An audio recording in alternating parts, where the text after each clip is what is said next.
idea. So 2 years ago, I proclaimed the day, Vaughan Wellness Day, and I had a small event. It was, just a way for me to get my community involved in being healthy. I own a couple of clinics in Vaughan. I also host a wellness prescription on 105.9 region. So for me, it just made sense to encourage and promote health and wellness in our community. And after the event, it came to the attention of the Ragona sisters that, you know what, there is a bigger need. And these ladies have blown it out of the water. They have put together an event that is remarkable, incredible, and I feel like it's just going to keep getting better and better every year. And we're also making note that Vaughan in Motion is a nonprofit organization. All the volunteers are unpaid, they're literally volunteers, and we're trying to give back to the community. So this event is meaningful in so many ways because we are bringing the community together, we're helping people in the community, and we're teaching people that when you have health, you have everything. So the main objective in my life is to help everyone live their best life. And knowledge is power. So the more power we have, the better we are at understanding what we need. So our speaker series is incredible. I'm going to introduce my first guest. This is Dr. Stephen Dorio. He practices in our community, and he is going to talk about everything I have. Perfect. Hi guys.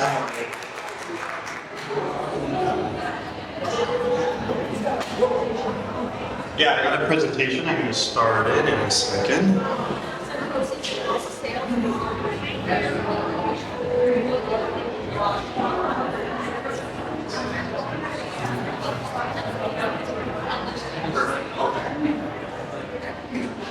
So, I'm going to talk a little bit about myself first. So I went to school at the University of Waterloo. I took a degree in biomedical science with a minor in biology, then I went to Salus University, and I got my optometry degree there, and I now work with my dad, Dr. Dorio Eye Care. We have two practices. One is at St. Clair, the other is at Finchie. These are the topics I'm going to talk about today. So the first one is myopia. So myopia it's a fancy word to say nearsightedness. The second one I'm going to talk about is Demodex blepharitis. And these are just the topics I want to talk about because these are very common that I see in my office. The third topic is herpes simplex.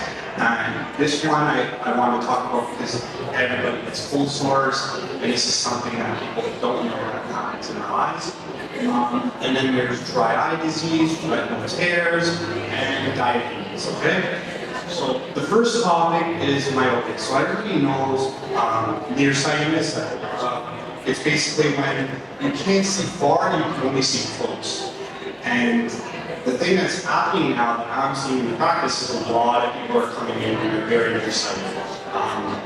The statistics show about 30% right now is nearsighted. And because of digital devices and screen times, they're projecting at it by 2050 to go up to 50%. Usually the symptoms that you get with myopia is blurry, you get eye strain, difficult to see, stuff like that. So when I see people with myopia, check their eyes, and we can either get contact lenses, glasses, but the reason that might happens is because either the retina, the eyeball's too big, or the front part of the eye is too strong. So I don't have a pointer, but if you can see at the very top, the light ray, how it hits that point at the back, it's called a macula, it says retina there. And for a myopic eye, it doesn't hit back there. So that's why we need glasses or contact lenses to help push that light to the back of the eye. Back then, so there's some good new technology that's come out in terms of helping slow down these things. So I'll talk about that after. But in the end, what we want to do is we want to give the patient glasses, contact lenses, or they can do refractive surgery. But over here, these are some risk factors. So people who are more susceptible to myopia is if both parents have nearsightedness, it's a 50% chance. People that are on the screen, not going outside, doing a lot of close work. So we always recommend to be outside, try to go up to 2 hours. And then the people that are more susceptible are children and the Asian population. The treatment, like I said, we give them glasses, contact lenses, refractive surgery. I only push for this stuff when they reach a certain age because as they're children and they keep developing, the eyeball gets bigger and you don't want to do surgery and you got to keep touch-ups.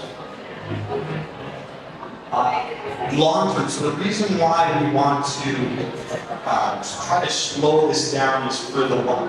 As they get older, if the prescription gets higher and higher, they're more likely to get diseases such as myopic degeneration, myopathy, cataracts, retinal breaks, glaucoma. It's because when the eyeball grows, it's stretching the retina, so it's making them more susceptible to tears.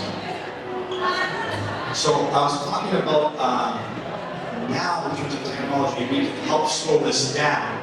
And it's the same things that we did, glasses, contact lenses, but there's a couple other stuff where there's something called orthokeratology, and it's basically wearing a contact lens at bedtime.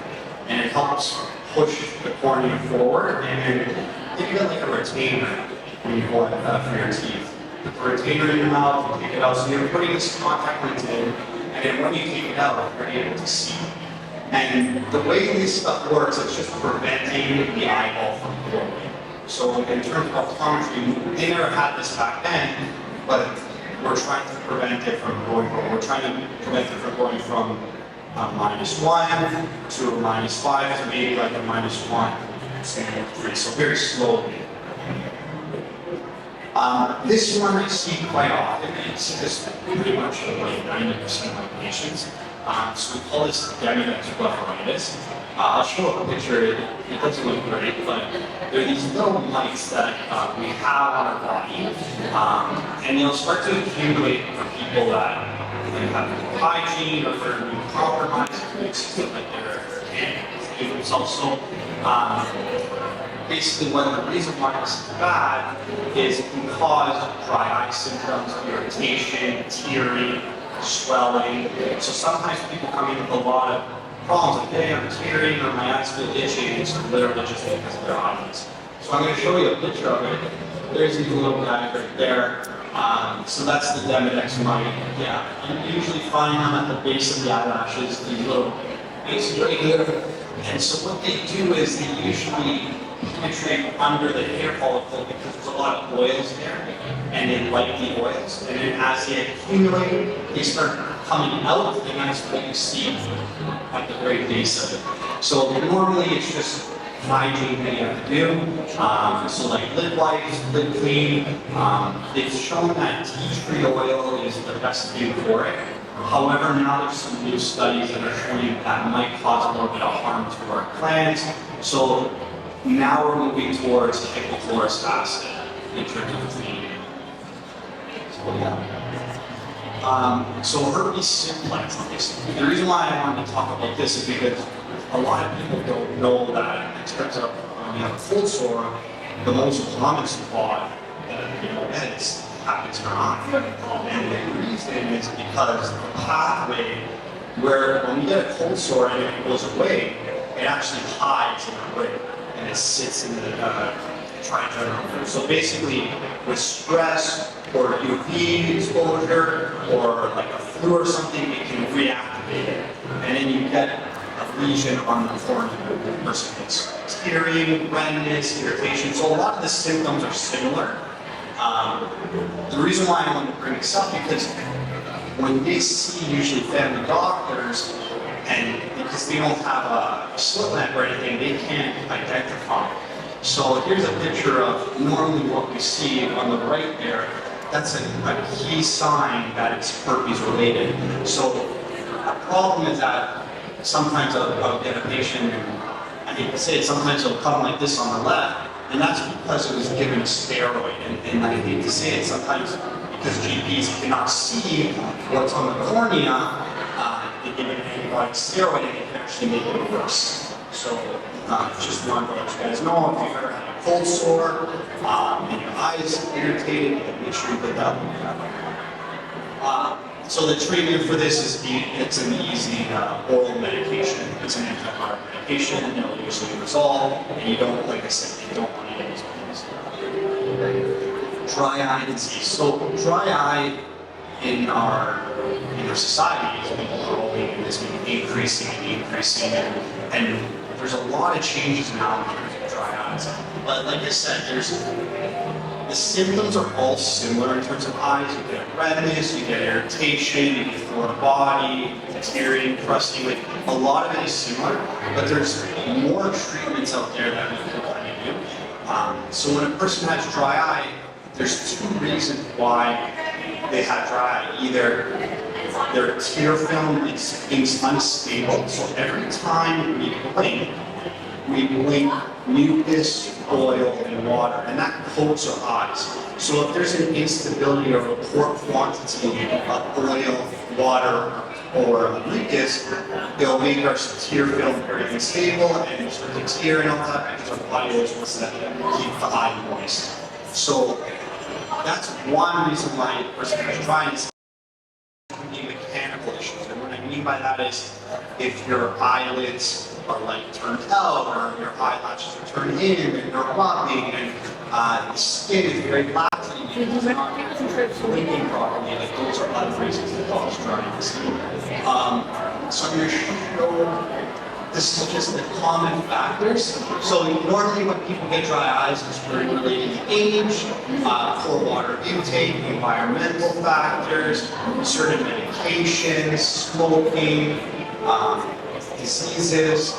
I mentioned the blepharitis before, eye surgery. So a lot of people don't know, it's just every time you do a surgery, like cataract surgery, a lot of people when they get older, they go for cataract surgery. And the number one symptom I always get after is like, my eyes are dry, my eyes are dry. It's because anytime you do surgery, if the nerves don't regenerate properly, it's going to make your eyes dry. Okay, so this is what I was talking about in tear film. So when we blink, we have all these layers that come every time we blink, every time our lids close. So I can't point, but the yellow is the oil. So the oil coats the water, and that is secreted by these glands over here, and basically that prevents the water from evaporating. So if you don't have good oil that's being released, the water will evaporate, and your eyes will become dry, and they start to look like this. And we call this like little, I like to explain it as like little potholes. So these are areas on the cornea that are damaged, and yeah, it's some people feel irritation, redness, tearing, crying, all that stuff. And also sometimes people have this and they don't feel anything. Because it's been so chronic and their nerves are damaged. So it's for dry eye, like I said, it's come a long way. Normally treatments back then used to be like, drop here, drop there, try this one. But now there's different treatments like, we have punctal plugs. So punctal plugs are, I like to explain it as every time we blink, tears like to go to the corner here and come down our throat. So to help with dryness, sometimes we plug it like a bathtub. So it fills up the water and and we keep more moisture. There's other stuff that we can use like dry eye medication that helps suppress the immune system to not attack itself. And then there's other stuff which is like IPL, so these are alternatives that help kind of like help with these anaerobic things over here. So these other treatments help the oil express more. So these are the middle one's a punctal plug. You put it in the middle, put it in a little canal there, and it keeps the tears in. And then the one on the right, that's an IPL machine, so that helps with the meibomian glands. And the same with the left one, that's the eye one. So these are, the one on the far left, right and far left are ways to help treat the oil glands.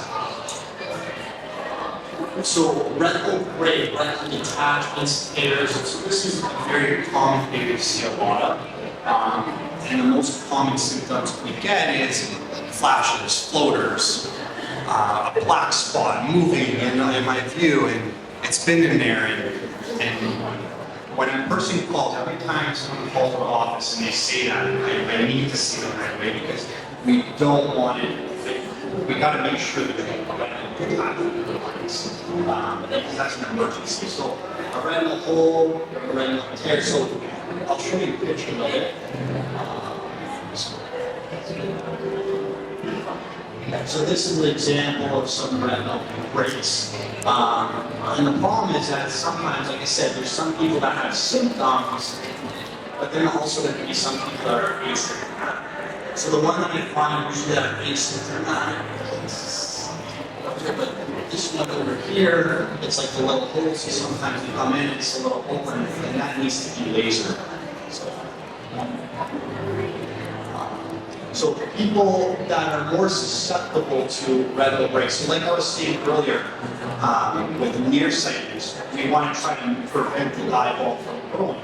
So if we prevent the eyeball from growing, we prevent the retina from stretching, and then it's less susceptible to retinal tears and breaks. So that's why we want to try to always, with kids now, try to make sure the prescription doesn't go up. But with age, high prescriptions, trauma, that's all linked to retinal breaks. And like I said, if a person has flashes or floaters, we need to make sure. And I always tell people, if you ever see a curtain or something coming down on your vision, then that's an emergency. So treatments for this, usually it's laser. So laser is wherever the hole is, you're cauterizing it so that it doesn't rip more. They used to do cold cryotherapy, which has been technology. And then for some cases, when it's really, really bad, sometimes they have to put in a buckle or it's like an elastic pad around the eye with the air to help push the retina. But those are the treatments for it. This is the thing that we have in our office. It's called the California.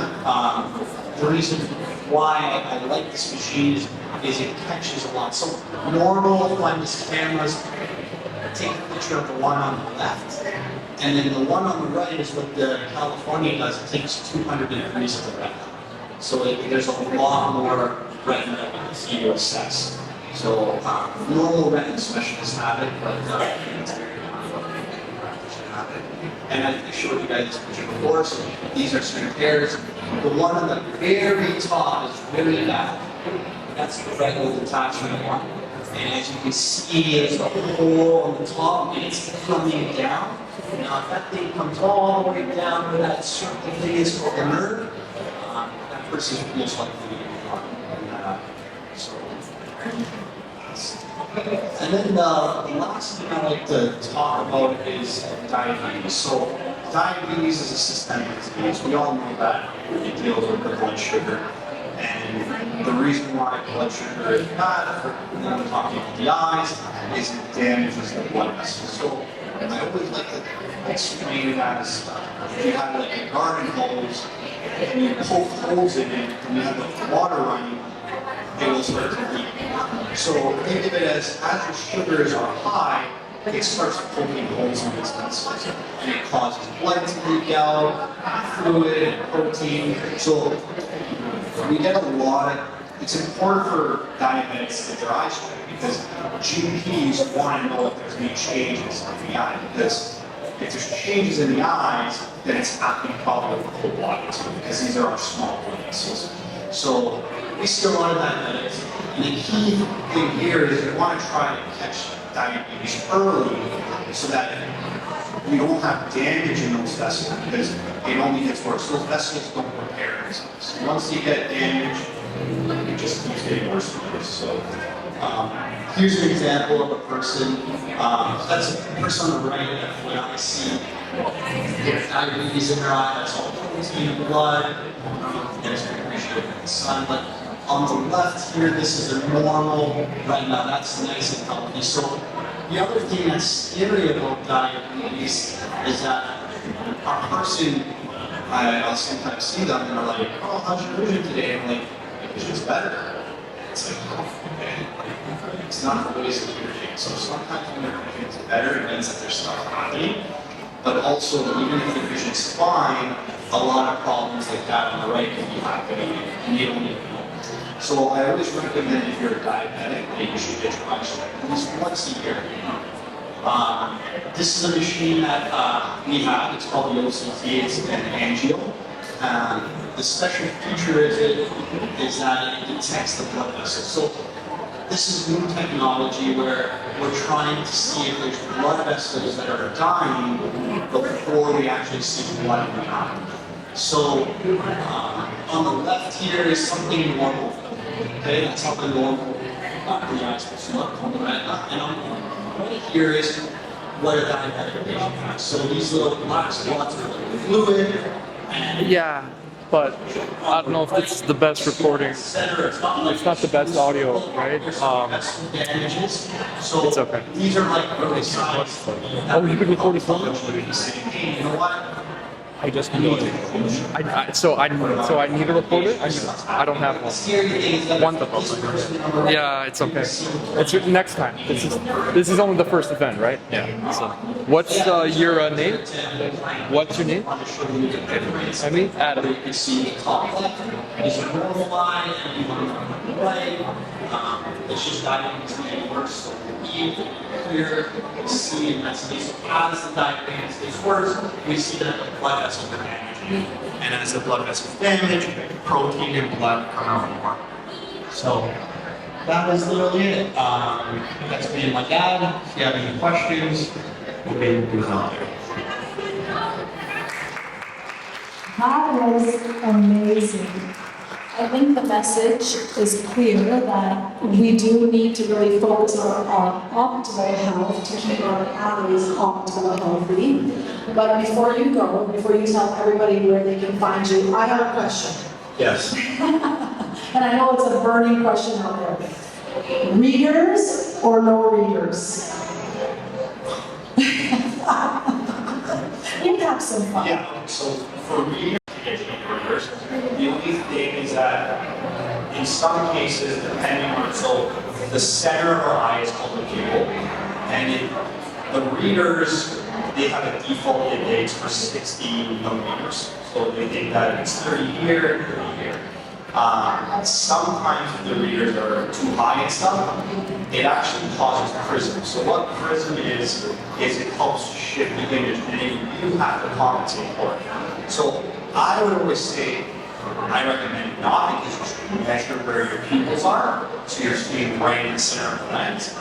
But for some people that have cataract surgery, or they're not using it all the time, and when they need it, I'll say, well, keep it by 2 years or something like that.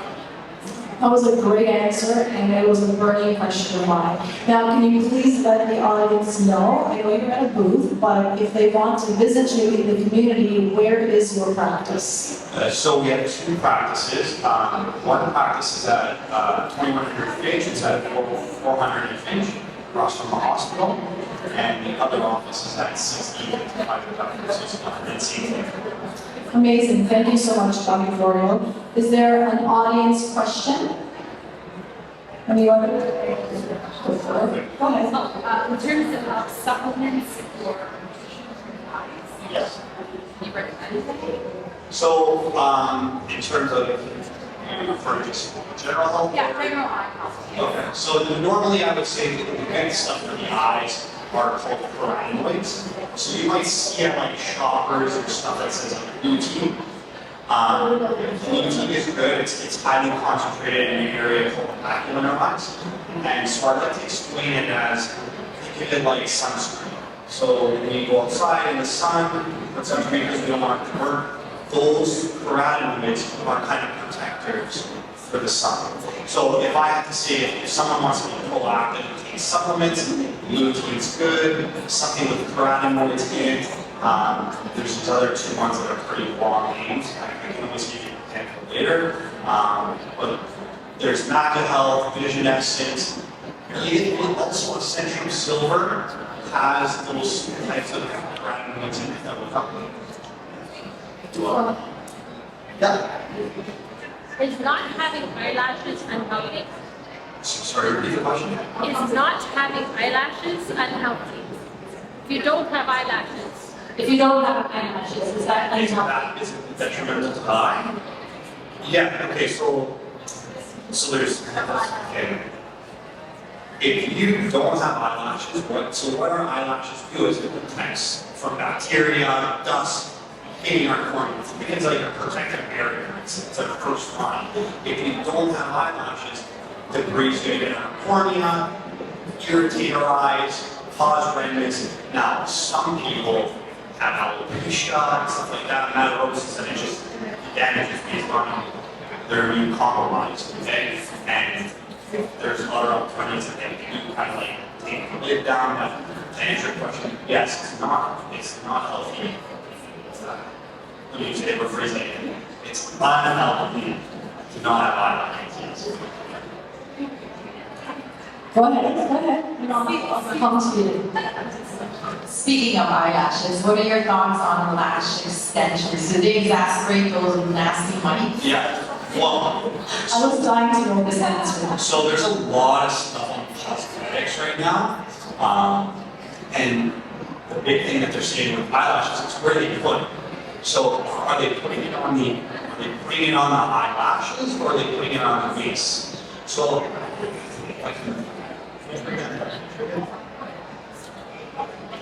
I'll show you what I mean. Well, no, sometimes I see people and they put it on the eyelashes, which is fine, but then it's like, what type of glue? Does it have formaldehyde in it? Does it have other components that are exacerbating the dryness? But then there's some people that put the lashes on the actual base where the glands are. And I don't know if you remember, I said like every time we blink, oil comes out. So if we're putting it on with this covering the oil, well, oil's not covering, you're blinking water, so mucus water, but there's no oil to prevent the evaporation. Your tears evaporate, your eyes are dry, redness, you're blinking all the time. So it depends where it is and what type of food and stuff. That was great, and I think we all want to know that. Dr. Dorio, thank you so much. I'm sure that everybody here is going to be coming to visit you or sending you some message about eye health. So thank you for your time. Thank you.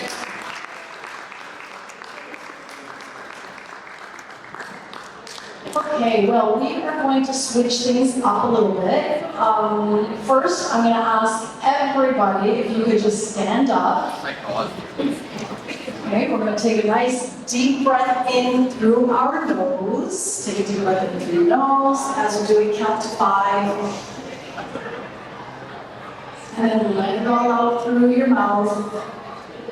I just want to switch up the energy. I want you all to be in a place where you are here, willing to live, to grow, to learn, and to really embark on the journey of wellness, because that's the point of all of this. So my next guest, the next speaker, is Erica Corman. She is visiting us all the way from Miami, Florida, from the beautiful heat and the ocean, but she's so much enjoying her time here. And we're going to switch it up. She's going to talk to us about how to love ourselves.